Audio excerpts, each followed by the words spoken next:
The water of Willamette River are full of life. There are fish, mussels, and crustaceans living here. Many of us have eaten some of these fish or seafoods at home. From that I understand Portland's environment is quite different. There is some contamination here, making some of the fish dangerous and unsafe to eat. Today we're going to figure out which fish are worth catching and eating, and which ones are best to stay away from. So, why should we limit fish from this area? This part of the river has a history of industrial, marine, commercial, and defense activities dating back to the late 1800s.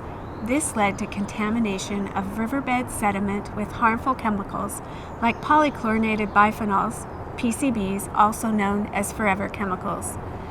These are the chemicals we are most concerned about in resident fish.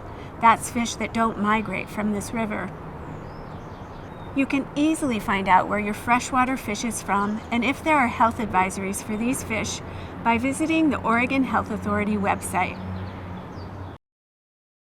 How do PCBs, those polychlorinated biphenyls, impact human health? These chemicals build up in fish and can have serious health effects, especially for infants, young kids, or pregnant women. They don't just stay in the body briefly, they can linger for up to 15 years. That's why it's really important to follow health guidelines to make a wise choice about the fish we eat.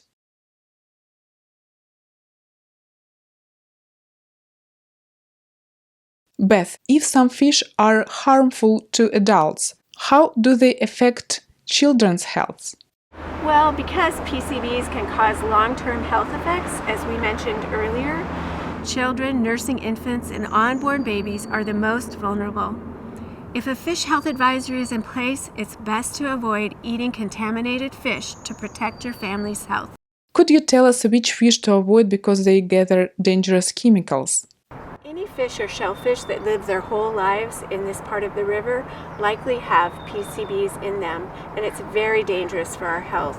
PCBs can cause cancer and harm to immune, hormone, reproductive, and other body systems.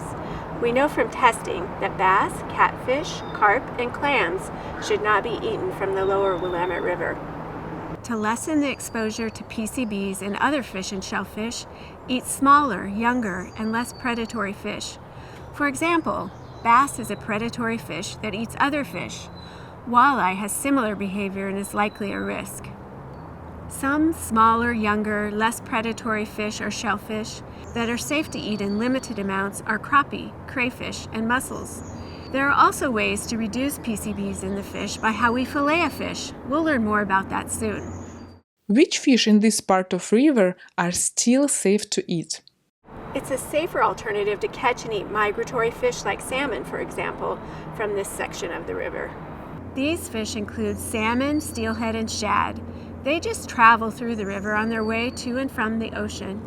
There are ways to reduce PCB exposure from contaminated fish when cooking them. You cannot cook or wash contaminants out of fish, but you can reduce your exposure. Please remember that these cleaning methods do not reduce your exposure to mercury found in the meat of fish and shellfish. In terms of preparing, you should grill, bake, steam, or broil fish so that the fat can drain off. Don't eat drippings or reuse oil. Eat younger, smaller fish. We are lucky to have rich natural resources.